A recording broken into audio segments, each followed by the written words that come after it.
2 साल तक पेंटिंग कर मैंने सीखी और मेरे गुरु थे एम क्षितेंद्रनाथ मजूमदार, जो बंगाल स्कूल थे और जो नंदलाल बोस के शिष्य थे। उनके साथ 2 साल सीखा।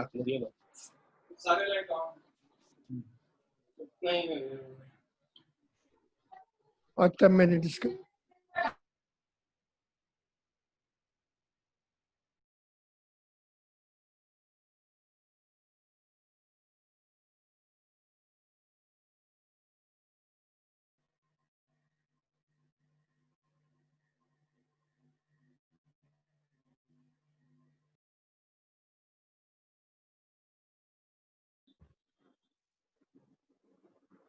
सिन्हा जी, आपका माइक म्यूट हो गया था।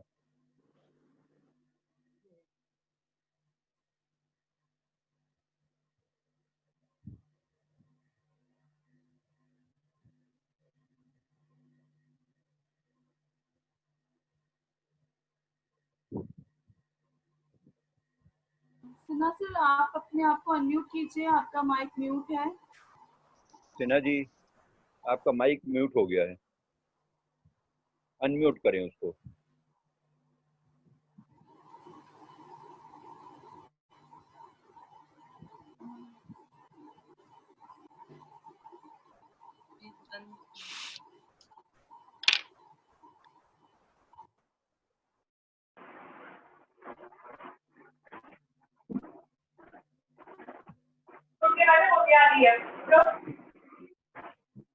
ये रिमूव क्यों होगा? नीचे तो वो आ रही है।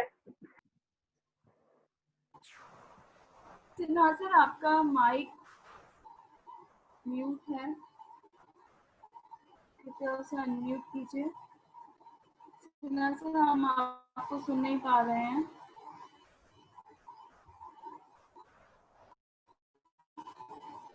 सिन्हा सर, आप हमें सुन पा रहे हैं क्या?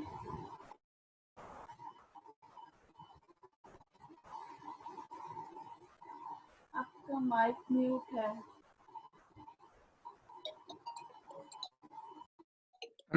आई आवाज आई? जी हाँ जी, अब आवाज आ रही है। अरे वाह, थैंक यू वेरी मच। आपकी काफी टाइम से हमें आवाज नहीं आ रही। जी, आपकी हमें आवाज नहीं आ रही थी पिछले 4-5 मिनट से। अच्छा अब आ रही है ना? जी जी जी, बिल्कुल बिल्कुल बिल्कुल। हाँ, तो मैं ये कह रहा था कि आप सब नौजवान लोग हैं और एक्सप्लोर करने की उम्र है। आप देखेंगे क्या डिस्कवर करेंगे और आप ही लोगों में से बड़े होकर के बहुत बड़े साइंटिस्ट बनेंगे, आर्टिस्ट बनेंगे। देखिए, कला मनुष्य को एक बैलेंस देती है और कला को कमजोर नहीं कहा जा सकता। मुझे एक उपन्यास था बंकिम चंद्र जी का, उसमें उन्होंने वंदे मातरम गीत था और वंदे मातरम हालांकि केवल एक गीत था, वो क्रांति का गीत था। तो उसने आज़ादी की लड़ाई में बहुत महत्व दिया। हम लोग कलाओं को लुक डाउन अपन नहीं कर सकते, कलाओं का अपना महत्व है। और जो कला को परसू करता है, कोई भी साधारण सी बात भी, तो वो देवत्व की श्रेणी में जाता है। जैसे कोई भी काम श्रेष्ठ हो, जो भी कला जो है कर्म में श्रेष्ठता का पर्यायवाची। यहाँ तक तो लोग कहते हैं कि ये चोरी करना भी एक कला है, क्योंकि अगर चोरी के कर्म में आप दक्षता प्राप्त कर लें तो आप कला के स्तर पर पहुंच जाते हैं। तो कला तो मनुष्य के जीवन में है और आप सब लोग जो इसमें आए हैं, कला में प्रवेश कर रहे हैं, उनको उनका स्वागत है। और पचारणी जी जो हमारे देश के श्रेष्ठ कलाकार हैं, वो आपको संबोधित करेंगे। आप रुचि लें और मेरी शुभकामनाएं आपके साथ भविष्य के लिए। और मैं इसके साथ ही आज के कार्यक्रम का उद्घाटन करूं और धन्यवाद। आपका बहुत बहुत धन्यवाद सर, आपने अपना इतना अमूल्य समय हमारे साथ निकाला। हम आपको लगातार सुनते रहते हैं क्योंकि उड़ान के कार्यक्रमों में आपका आना रहता है। और आप धन्यवाद। अब आप उड़ान के ही सदस्य हैं, हमारे उड़ान परिवार के ही धन्यवाद सदस्य हैं। जी। इतनी बहुमुखी प्रतिभा के धनी सर, आपका बहुत बहुत धन्यवाद। धन्यवाद। अब हमारे जो आज के कलाकार हैं, जो कि ललित कला अकेडमी के चेयरमैन हैं, डॉक्टर आदरणीय डॉक्टर उत्तम जी, मैं उनके परिचय के लिए अपने मार्गदर्शक, अपने मेंटोर आदरणीय श्री विजय बहर जी को आमंत्रित करती हूँ कि वे सर का परिचय दें।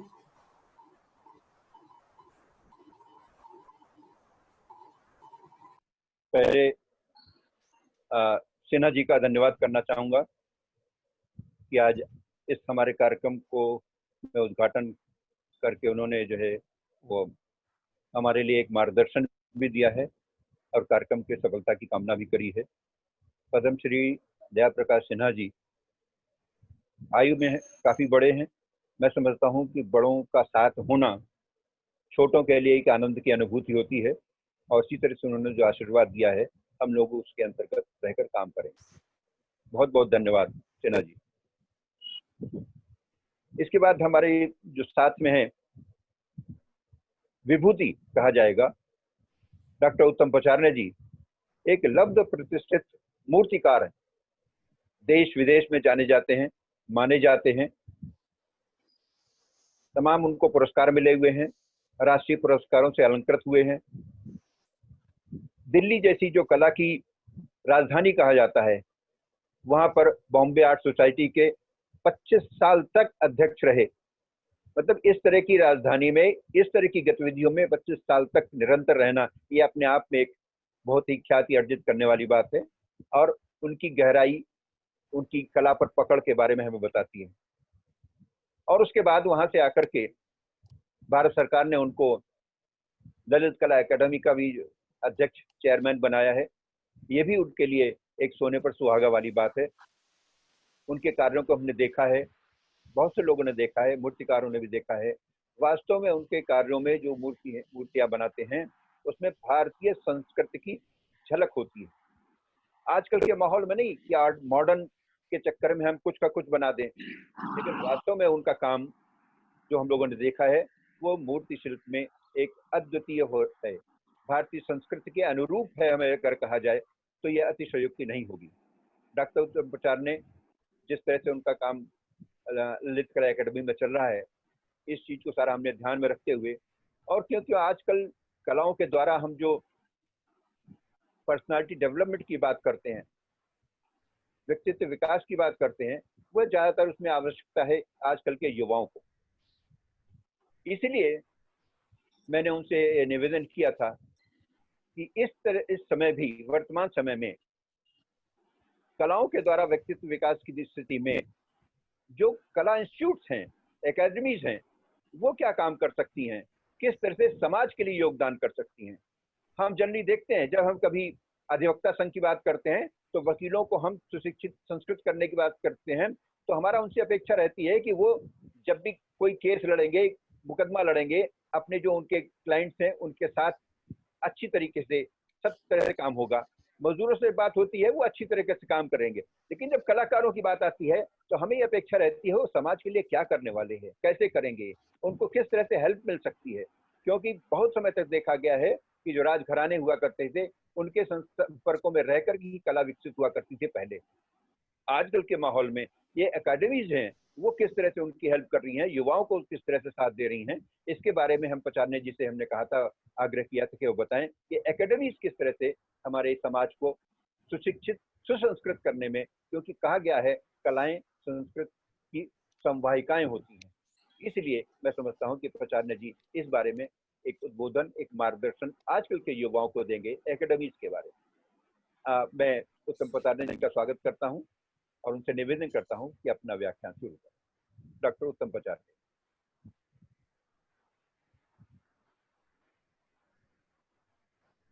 नमस्कार करता हूं। नमस्कार। उड़ान एक ऐसा कार्यक्रम लेकर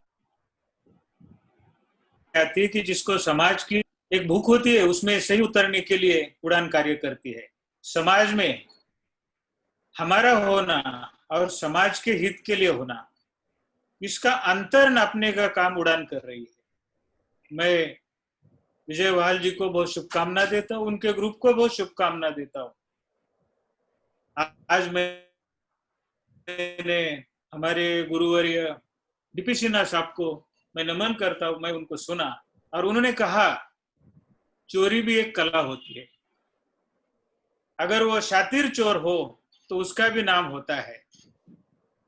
इस तरह से एक उदाहरण एग्जाम्पल देने वाले डीपी सिन्हा जी का हमें अंदाजा लगता है कि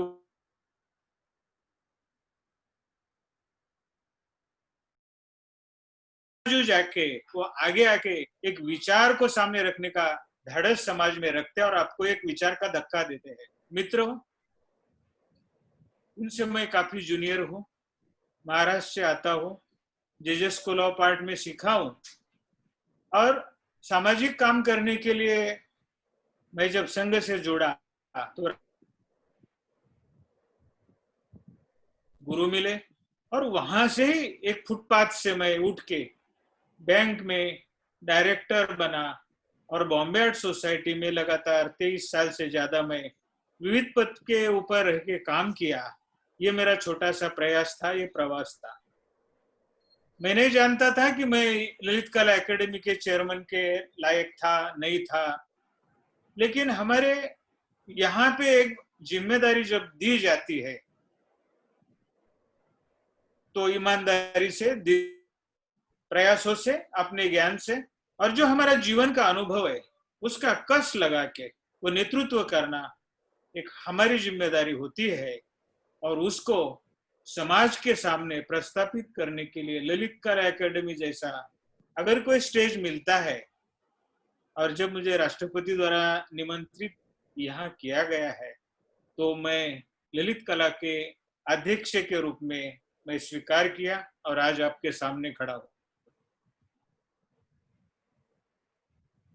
मित्रों, जीवन में जिसको कला का सहारा मिला उसके जैसी कोई श्रीमंती नहीं है, चाहे वो कला कोई भी हो, डांस हो, एक्टिंग हो, ड्रामा हो, संगीत हो, नाट्य हो।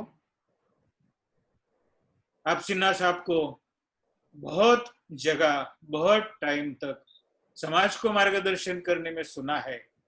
ऐसे विविध क्षेत्र के विविध लोग आते हैं और हमारे अनुभव संपन्न जीवन को सामने रख के समाज को समृद्ध करने का काम करते हैं। ऐसे सबको नमन।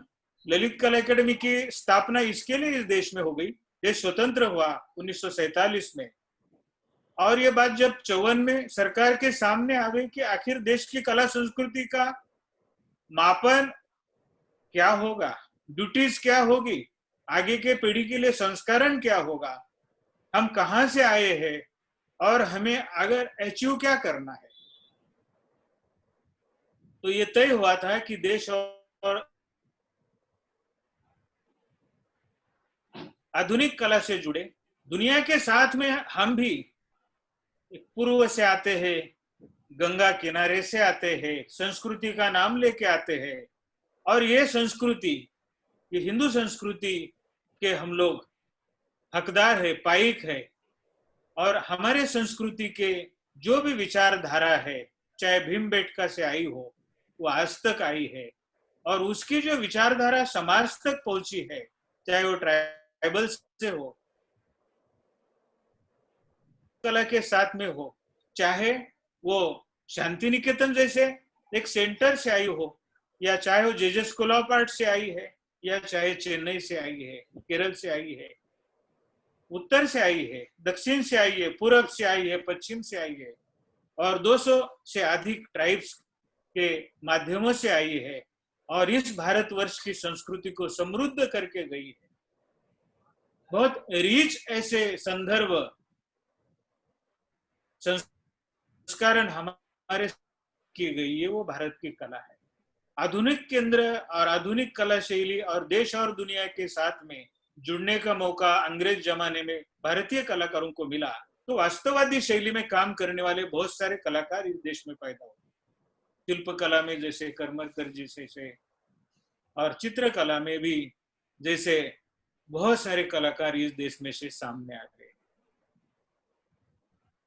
आखिर किस तरह से ये विकास हुआ। उन्होंने एक कृतिबद्ध आराखड़ा रखा था। एक स्टडी किस तरह से कला की हो, तो स्टडी एक मॉडल बिठा के हो, प्रमाणबद्धता क्या हो, तो सामने वाले मॉडल का आकृतिबद्ध ड्राइंग से हो। पहले साल के लिए क्या कैरेक्टर हो, दूसरे साल के लिए क्या हो, तीसरे साल के लिए क्या हो, और फाइनल ईयर के लिए वो अपनी अभिव्यक्ति किस तरह से देता है। इस तरह से डेवलपमेंट वास्तववादी कला की हुई। जैसे दुनिया में दौर बदलते गया, वैसे धीरे धीरे कंटेम्पररी आर्ट ने इस देश में भी प्रवेश किया, और उसका जो बोझ है, उसका जो नेतृत्व है, ललित कला एकेडमी द्वारा इस देश ने एक प्रगल्भ सेंटर स्थापन करके किया। फिर ललित कला है, साहित्य कला है, संगीत कला है। 1958 से इनका कार्य रविंद्र भवन से चालू हुआ और देश के लिए बहुत बड़े पैमाने पे एक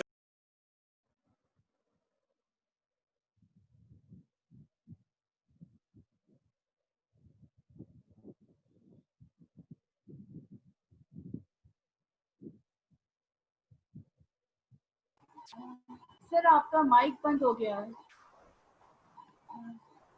सर अपना माइक ओपन कीजिए प्लीज।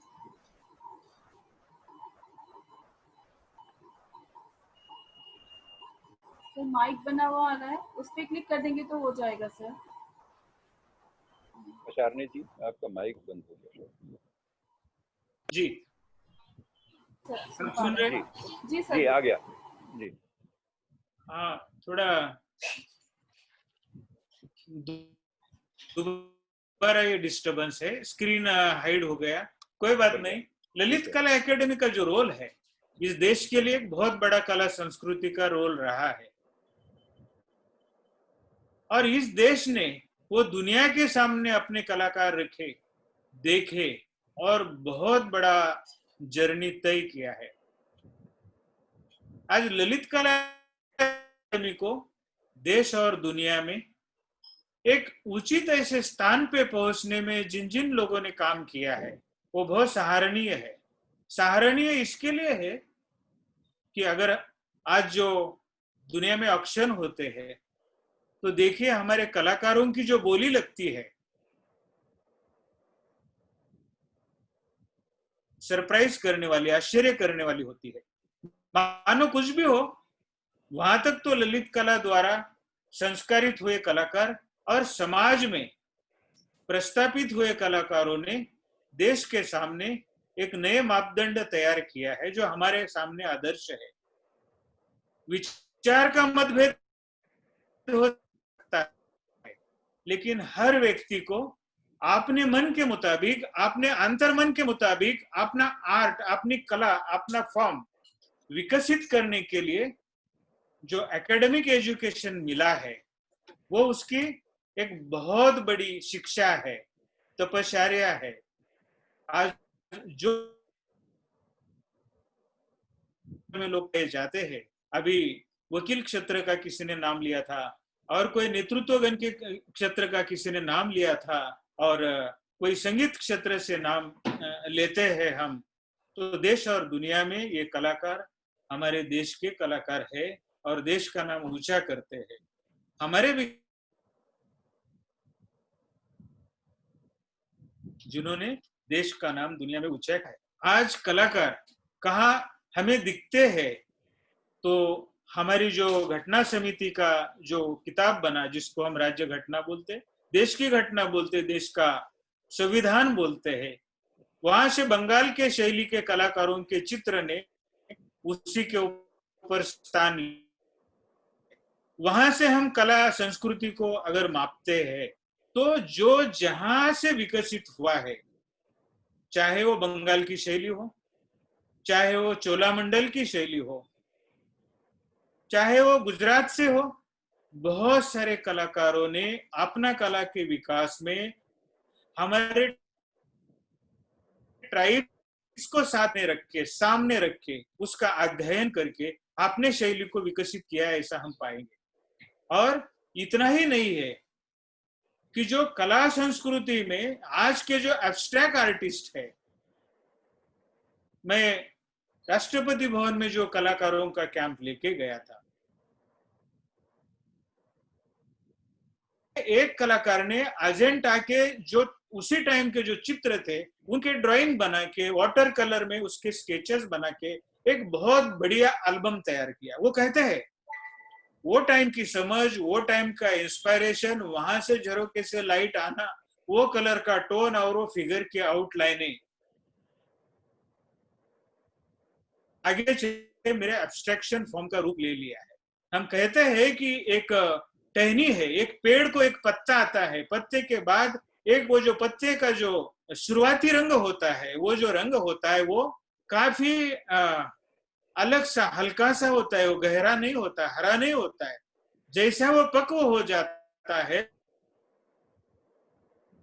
किरणें लगते हैं, वो गहराई तक जाता है और अपना सही रंग जो हरा रंग छोड़ देता है। मनुष्य के कला का भी ऐसा, उसकी जो परिपक्वता है, आखिर में जो काम करता है, उसके पीछे जो विचार देते हैं, वो जो रूप है वो परिपक्व रूप है। आज हम डीपी सिन्हा छाप के कई नाटक की चर्चा ये देश करता है, वो उनका एक संतुलन से उन्होंने अपना विचार रख के समाज को एक डायरेक्शन देने की कोशिश की है कि वो राजनीति और आज राजनीति के जो मापदंड है, वो पायदंड है, उसकी समझ क्या है। उसकी समझ डीपी सिन्हा जैसे एक श्रेष्ठ रचयिता, एक नाटक का कला रखते हैं और इसी द्वारा रिफॉर्मेशन में कलाकृति को लाने के लिए देश के जितने भी कलाकार काम करते हैं उनके क्रिएटिविटी का स्वागत करना बहुत जरूरी होता है। अदरवाइज एक अंधत्व में हम उनको नकार देंगे, ये गलत होगा। मैं एक यहाँ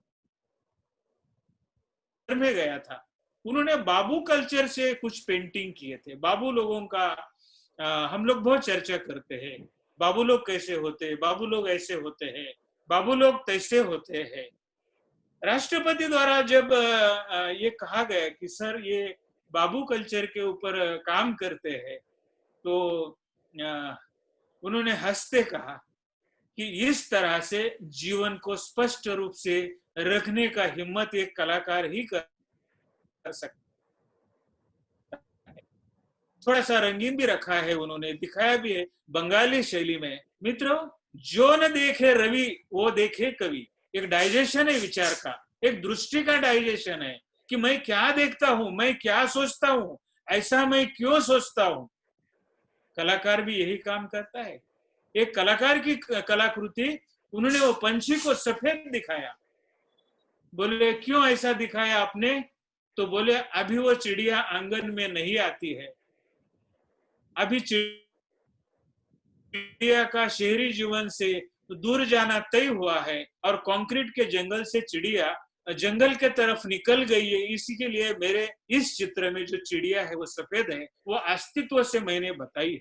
ये विजन है कलाकार का, स्वीकार करना चाहिए इसको कलाकार का बंड समझे या कलाकार का डायरेक्ट विजन समझिए। वो आपको दिखा के एक विषय के तरफ वो ध्यान आकृष्ट करना चाहता है, तभी वो कला वो मैसेज तक जाती है। टच, जब हार्ट में टच नहीं होता है वो कला नहीं रहता है, वो क्राफ्ट रहता है। कलाकार की जो ड्यूटी है, उसके आकार है, उसके रंग है, उसके फॉर्म है, चाहे वास्तववादी शैली की स्टाइल में किया हुआ काम हो या कोई एब्स्ट्रैक्शन में किया काम हो, वो अपने गुण से अगर परिपूर्ण है तो बहुत श्रेष्ठ काम होता है। अंजलि मेनन जैसे एक उम्र से 80 के नजदीक पहुंचे हुए कलाकार ने राष्ट्रपति जी को कहा कि मेरे राजेंद्र प्रसाद जी के टाइम में वो डॉक्टर थे और मैं साइकिल के ऊपर वो आते थे राष्ट्रपति भवन में, तभी यहाँ सिक्योरिटी नहीं हुआ करती थी, तो मैं वो खेलने के लिए इस मैदान में जाती थी। तो मैंने मेरी एक छोटी सी साइकिल यहाँ रखी थी और मैं साइकिल से यहाँ राष्ट्रपति भवन में वहां प्रवास करती थी और राष्ट्रपति भवन की वो बातें मैं जानती थी। कितना दुर्दैव है इतनी बड़ी शख्स जो राष्ट्रपति भवन के साथ में पिताजी के टाइम में जुड़ना, आज की सुधारी हुई संस्कृति बोलती है। पचरने जी तो कम्युनिस्टों को लेकर राष्ट्रपति भवन में गया है। दुर्भाग्य है ऐसे विचारवंतों का, जिसके ऊपर ध्यान देना चाहिए। केवल फूट पाड़ना, बुजुर्ग का अपमान करना, केवल आप कुर्सी के ऊपर बैठे हैं करके मिसगाइड करना, केवल आप उस क्षेत्र के हैं करके राजनीति करना, मुझे ऐसा लगता है ये गलत संदेश देने की जो कोशिश होती है वो रुकनी चाहिए। आज मैं इस वेबिनार के माध्यम से ये भी बताने की कोशिश कर रहा हूँ, देश और दुनिया की कला तंत्र के हिसाब से बहुत बदल रही है। कांच के बलून के अंदर पेंटिंग होता है और बलून धागे से बांध के हवा में उड़ाते हैं। इस तरह से कांच के सिरेमिक बनते हैं। आज सीएनजी टेक्नोलॉजी आया, आज सीएनसी टेक्नोलॉजी आया, आज लेजर टेक्नोलॉजी आया, और ये जो टेक्नोलॉजी है हमारे देश कहाँ है? हमारे आर्टिस्ट को वो कब मिलेगा? 2 साल पहले उद्योग मंत्रालय ने कल्चरल डिपार्टमेंट के सेक्रेटरी के साथ में और ऑफिसर के साथ में एक सेमिनार रखा था। मैं भी उसमें ललित कला के चेयरमैन के नाते निमंत्रित था, और मुझे कहा था ये देश और दुनिया में जो आधुनिक टेक्नोलॉजी है, ये आधुनिक टेक्नोलॉजी हमारे कलाकार के पास आनी चाहिए। तो बहुत सारा ये ग्लोबल वर्ल्ड का जो बिजनेस है, आर्ट का रूट है, वो हमारे कलाकार डेवलप करेंगे। आज का जो सिरेमिक बनता है वो एक बॉक्स के अंदर बनता है, वो तो ड्राइंग आर्टिस्ट अपने कंप्यूटर पे करता है, और 3D वो मटेरियल से बनता है। एक 10 साल पहले जब एपीजे हमारे राष्ट्रपति कलाम साहब जो मुंबई यूनिवर्सिटी में दीक्षांत समारंभ में आए थे, और मैंने एक 16 इंच का राजाबाई टावर बनाया था। वो टेक्नोलॉजी ये थी कि 3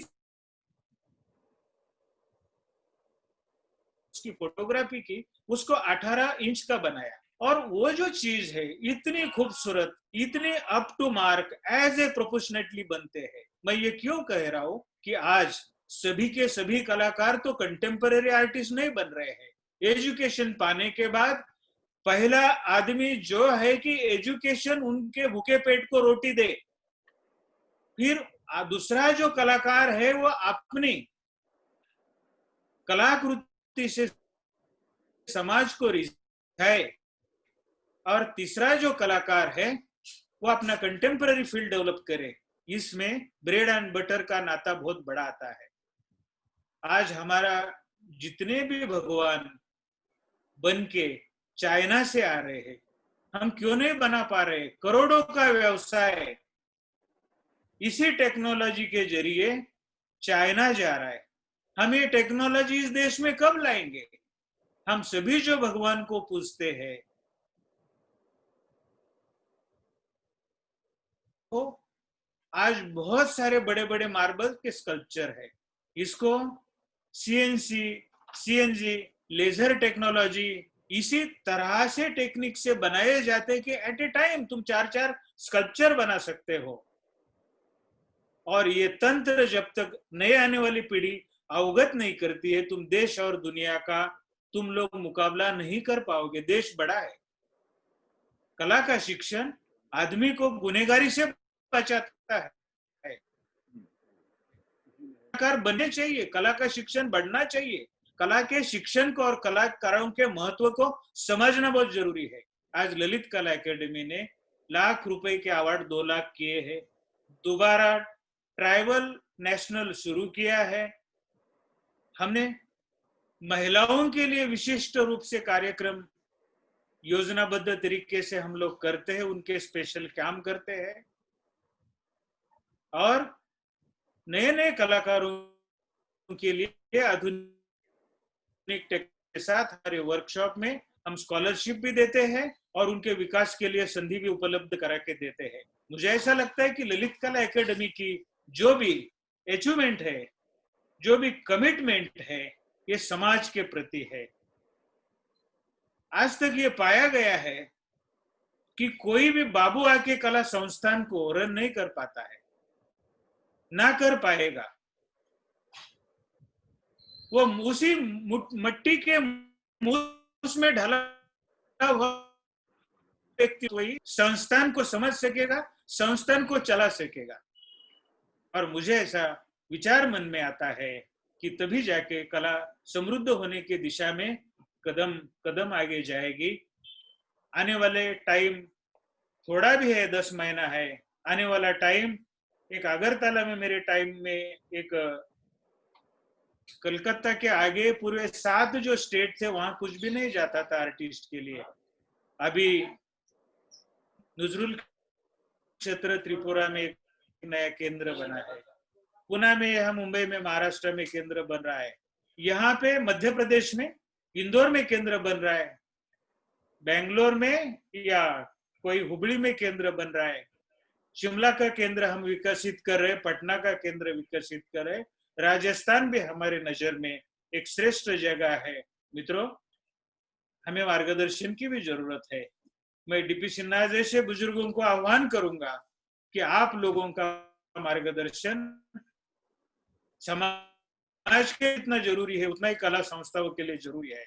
आने वाले टाइम के साथ में जो विचारधन लेके नया पीढ़ी आ रहा है उसका सम्मान होना चाहिए, और संस्कृति की सेवा दुनिया के साथ में जोड़ के देखिए।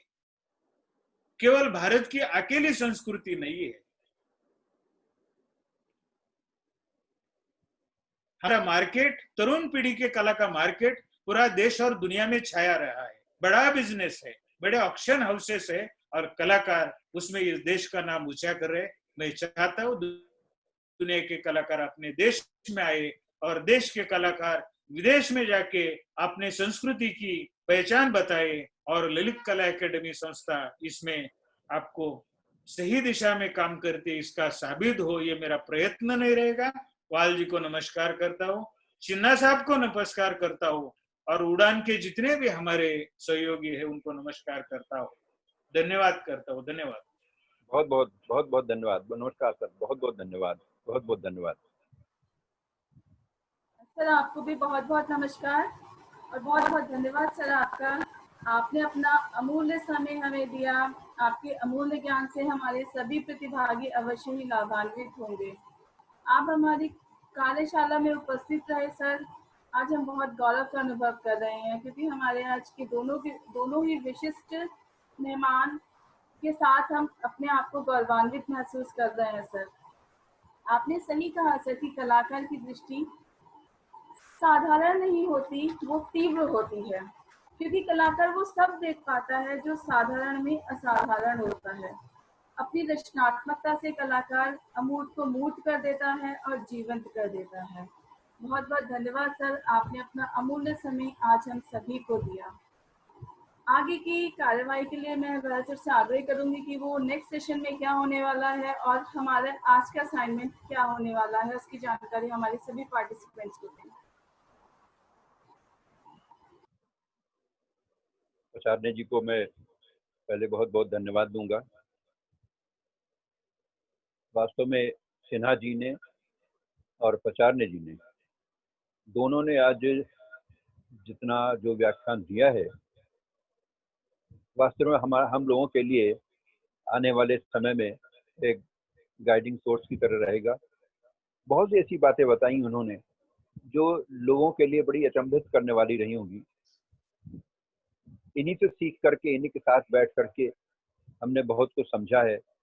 जब भी मैं बात करता हूँ तो या मान के चलिए कि इसी तरह के लोगों के साथ बैठने के बाद जो हमने सीखा है वो बताता रहता हूँ। मैंने कभी कभी बार बार कहा है कि art is not drawing, art is doing.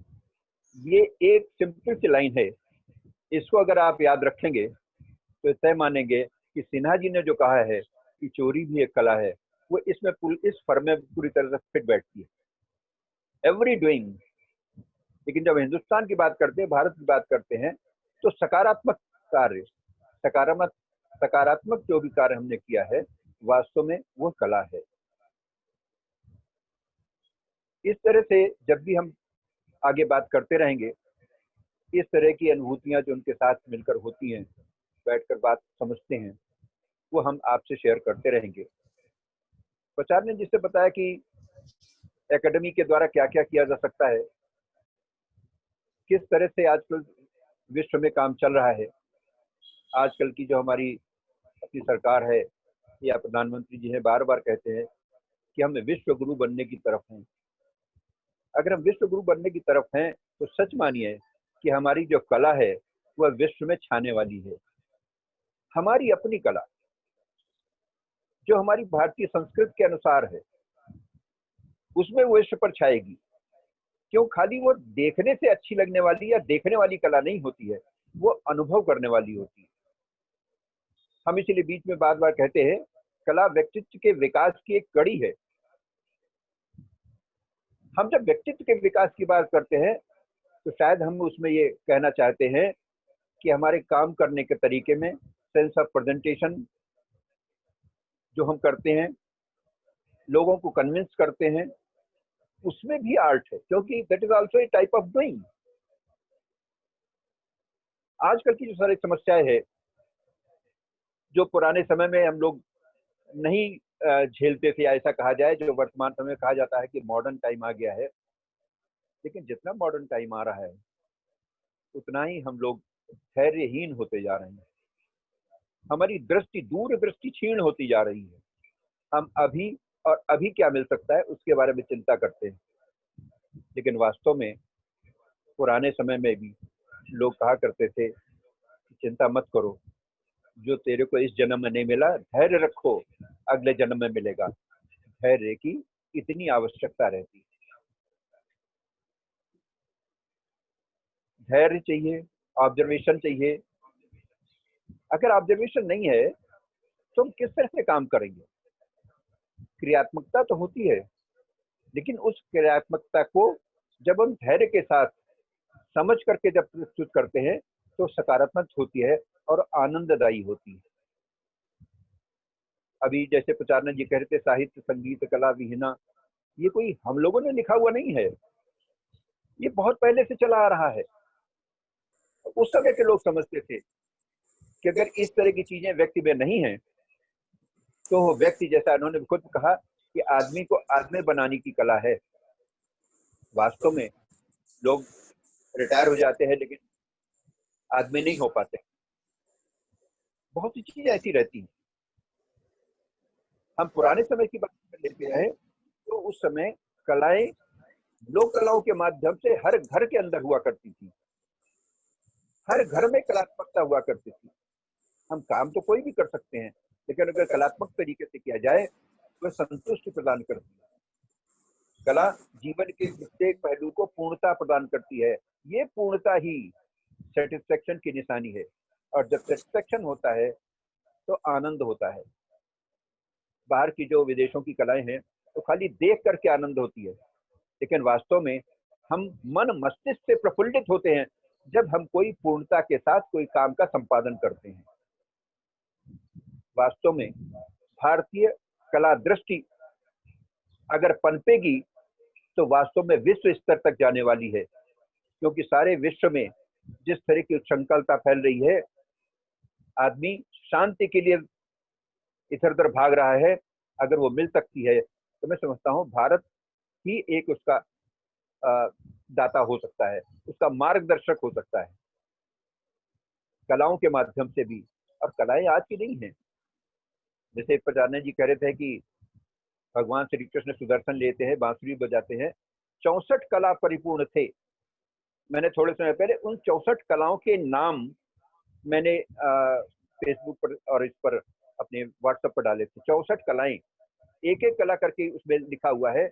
वो 64 कला परिपूर्ण भगवान कृष्ण थे। मतलब कोई भी काम है वो कलात्मक होना चाहिए, इसमें कोई दो राय नहीं हो सकती। और जब सारी कलाएं होगी तो हम लोग कहते हैं कि आदमी में नर से नारायण बनने के सारे गुण होते हैं। जिस दिन समग्र कलाकार परिपूर्ण हो जाता है वह तो नारायण होने लगता है।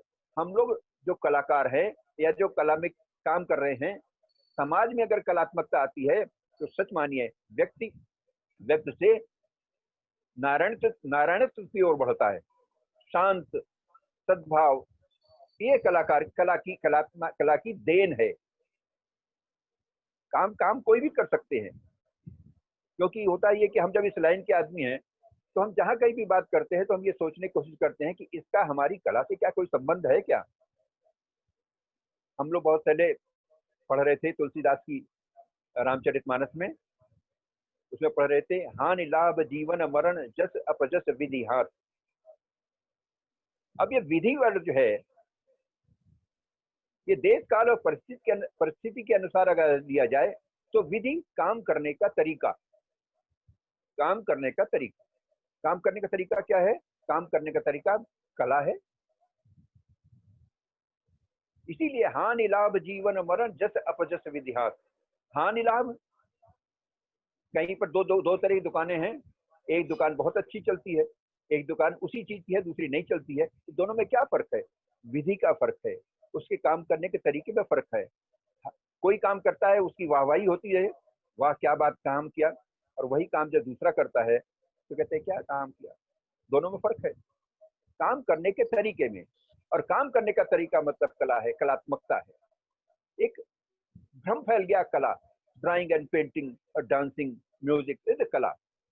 क्यों जाओगे, क्यों कला करनी है इस तरह से? लेकिन वास्तव में जो भारतीय कला की दृष्टि है उसके अनुसार अगर चलेंगे तो ये तय है कि जो पहले लोगों ने कहा था साहित्य संगीत कला विहीना साक्षात पशुपुच्छ विषाणहीना तृणम न खादन अभिजीवमान सद्भागम देयम परम पशु नाम। सींग नहीं है, पूछ नहीं है, घास नहीं खाता है, लेकिन फिर भी वह पशु की ओर बढ़ रहा है अगर उसमें कला नहीं है। मैं कोई बहुत ज्यादा इस बारे में इस तरह से नहीं कहूंगा, लेकिन है हर एक में काम करने का आपने कलात्मक चाहिए। जो भी काम कर रहा है वो कलाकार है, उसका स्तर क्या है ये देखने की बात है। बस ये कलाओं के द्वारा हम उसकी कलात्मकता के स्तर को और ऊंचा कर सकते हैं, इतना ही करना है बस हमने। इस तरह से अगर हम देखेंगे तो भारतीय कला पद्धति जो है उसके माध्यम से वास्तव में काम करने के तरीके में हो जाता है। तो आपको अगर पूर्णत्व प्राप्त करना है अपने काम में, एक आपको सेटिस्फेक्शन चाहिए, तो उस समय आपको अगर इसकी जरूरत पड़ती है तो वास्तव में जरूर चाहिए। जब हम इस तरह से लोग हमारे साथ में कलात्मकता के साथ काम करना शुरू करते हैं तो आपस में सहयोगी हो जाते हैं, दूसरे भावनात्मकता उसमें उत्पन्न होती है। भाव विहीन व्यक्ति, हम उसको व्यक्ति नहीं कह सकते। मैं पहले कभी बातचीत होती थी, किसी से बात हो रही थी कि पुराने समय में भी साहित्य, तलवार या जिसको हम कला कहें, इस तरह से चित्र या तलवार दोनों में से कोई एक चीज अगर होती थी तभी उस आदमी को दरबार में जगह मिलती थी। कलात्मकता उसकी सोच समझ की परिलक्षित करती थी और तलवार उसकी भुजाओं में कितनी शक्ति है। ये दो तरह के लोग ही दरबार में रहते थे। बाद में पढ़ा कि जो व्यक्ति तस्वीर या फूल दोनों में से कोई एक चीज नहीं पसंद करता वो खून तक कर सकता है। मतलब भावनात्मकता का एक विशेष स्थान रहता है। ये वह कलात्मकता की ही देन। हम कहाँ थे, कहाँ पहुंच गए हैं, इसके बाद में जो अंतर हुआ है वो कुछ ऐसा ही है।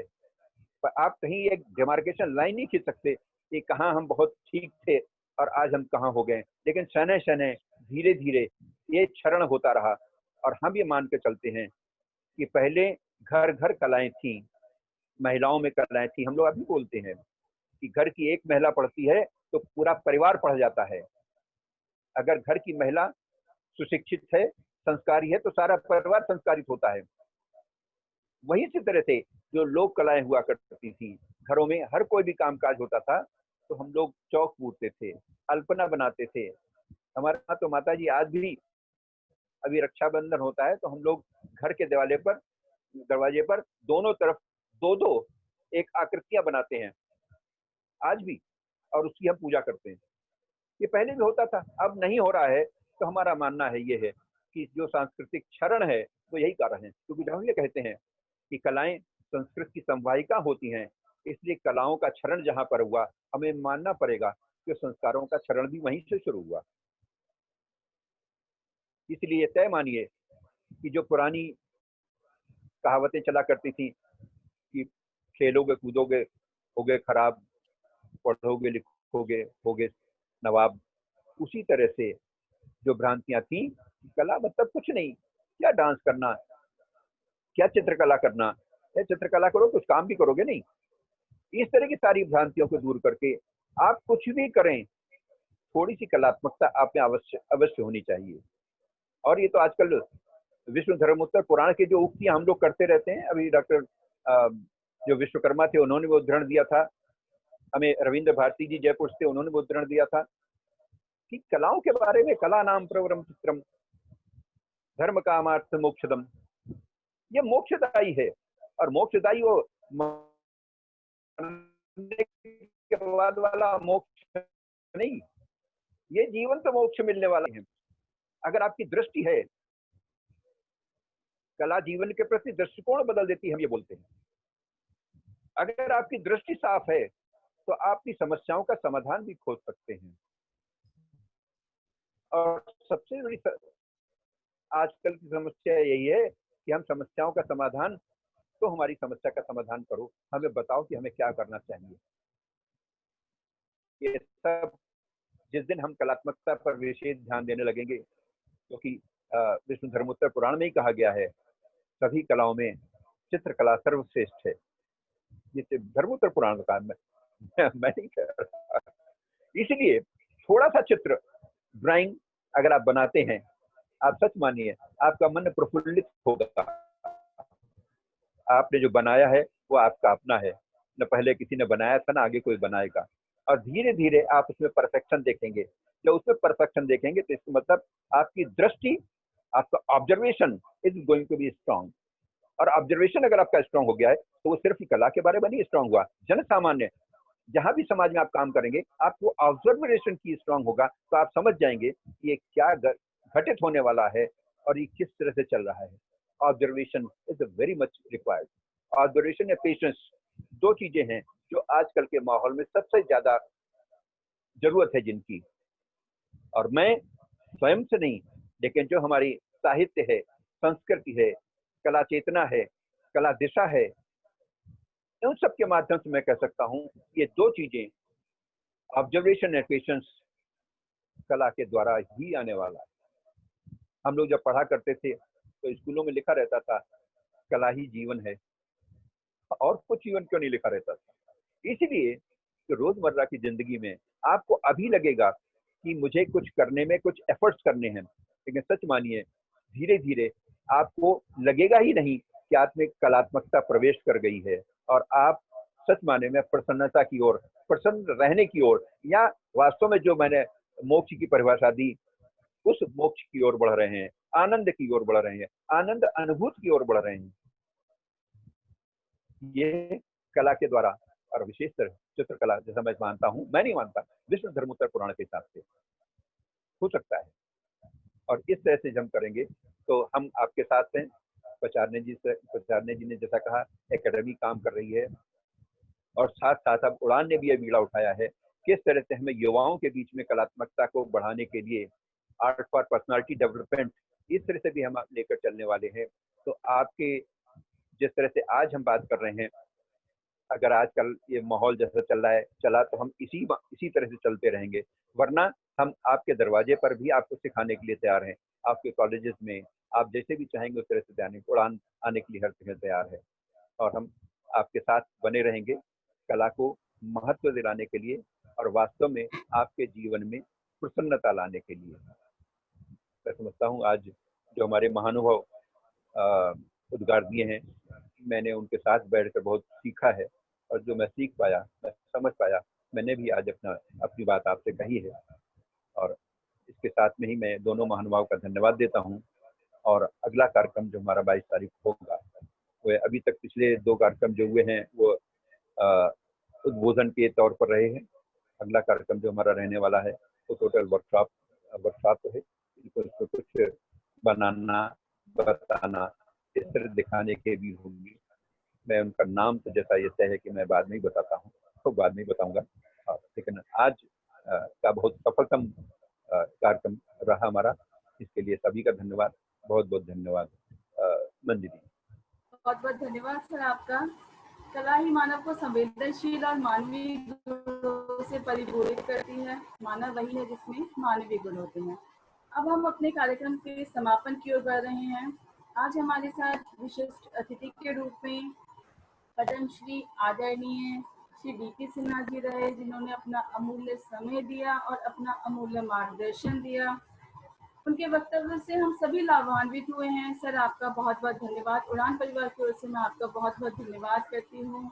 इसी के साथ हमारे साथ आदरणीय डॉक्टर उत्तम पचाने जी रहे, जिन्होंने अपना हमें समय दिया और अपना मार्गदर्शन दिया, कला की बारीकियां बताई, कला विषय बारीकियां बनाई, कलाकार के बारे में बताया, संस्कृति के बारे में बताया।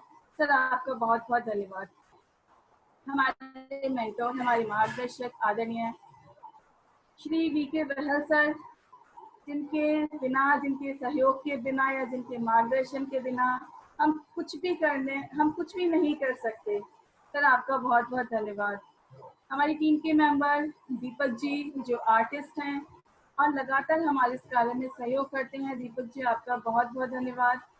दीप्ति जी हमारी इस टीम की मेंबर हैं, उनका बहुत बहुत धन्यवाद। रितु जी का सहयोग लगातार बना रहता है। और आज हमारे साथ एक सहयोगी और जुड़े, जो रीना जी हैं, जिन्होंने आज के सत्र को तकनीकी रूप से संचालित किया है। रीना जी आपका बहुत बहुत धन्यवाद।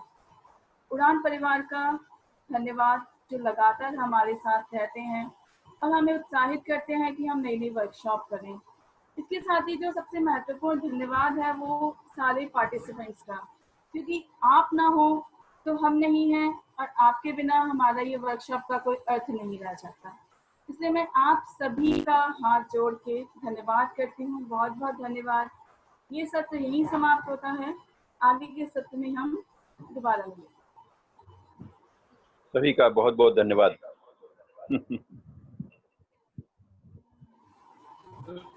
सर आप सभी लोग लीव कर जाइए, क्योंकि कुछ तकनीकी परेशानी की वजह से शायद होस्ट इस मीटिंग को खत्म करने में सक्षम महसूस कर रहे हैं।